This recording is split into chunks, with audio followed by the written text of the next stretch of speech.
John here, guys, and today we're talking about the new Air 65 Wisp. Winter is coming, which means that it's right about to be tiny whoop season. And winter is coming.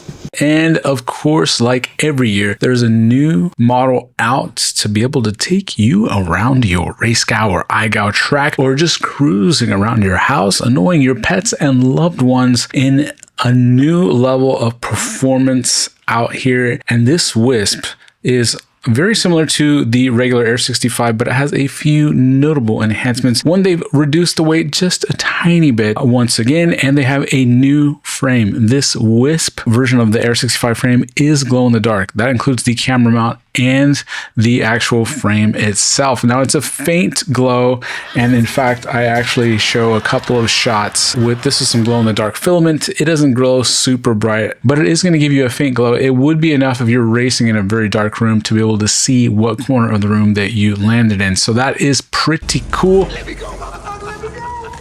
In addition to this lightened up frame, you get the latest version of their motor, which is an 0702, and it's going to have some really nice things on there. It is a tiny bit heavier than this newbie drone race spec, and we're going to compare these two right here. Now, the newbie drone race spec comes in at 16.8 grams, and this comes in at 17.4 grams, so about 0.6 grams difference. But you know what will help you lose that is this has metal screws, switch those over to plastic. This has that very thick BT2 connector. In fact, I'm going to peel this back rubber part off right now and see how much weight that saves us. Let's weigh it once more, and now we're down to 17.2 grams. So just by 1 second worth of work. And then it also still has the little metal thing on the video antenna. So if you change that out to a thinner whip, or just take that little metal piece off, you'll save a little bit of weight there. It may end up being lighter. There's not a ton changed. If you already have the other Air 65,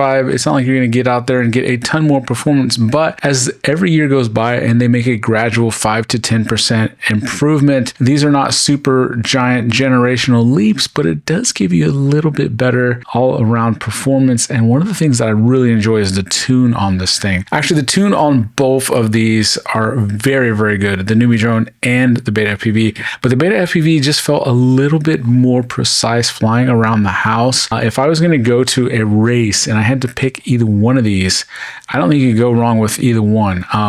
If it was a race and a dark area, I would probably go with this BetaFPV just because of the glow in the dark feature. And this package did come with a second copy of their new Air Light frame. So you get two frame options. Only one of them is glow in the dark, but you also get a extra spare set of props, and you get that little USB connector. Part of the reason that this generation of tiny whoops is so darn light is because they just have this little plastic connector, and you have a little dongle that you connect to a USB-C. So you get to be able to use USB-C, but it extracts the weight from the craft itself, because you don't really need to plug these into Betaflight other than the initial setup, which is quite nice. In fact, I also used that two frame on this HD0 whoop that I have. Has the same similar motors right here. And guess how much weight I saved on this thing? I went and saved 0.8 grams going from the original Happy Model HD0 race spec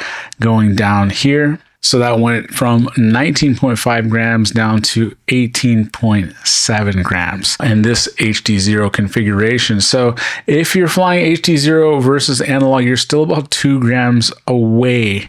But you could do some additional weight savings measures to get this even a little bit lighter. One easy way to be able to lighten up your craft is just by switching to this frame if you need some spare frames, or just get the entire bind and fly, this new version of the Air 65. It is ELRS on board, it is video transmitter on board, so it's everything in a single board, and you just add your bind phrase and arm it and go fly it around. This is probably my favorite indoor whoop that I've ever owned, and I've owned quite a bit over the years. I will say I do think that the BetaFPV video transmitter is slightly better, and now either one of these you can run with these BetaFPV Lava 300 milliamp hour packs. That's what I've been flying on here, and they've performed very, very well. And I charged them up on this ViFly Whoop Store 3 charger right there, and it just works perfect. So here's some example flight footage, guys. If you want a tiny craft and you're ready for winter because you're gonna have to be inside flying for the next couple of months, this could be the ticket. Glow in the dark. They all glow down here, right? Or does it float? Thanks, guys. Oh yeah. Let go. Stay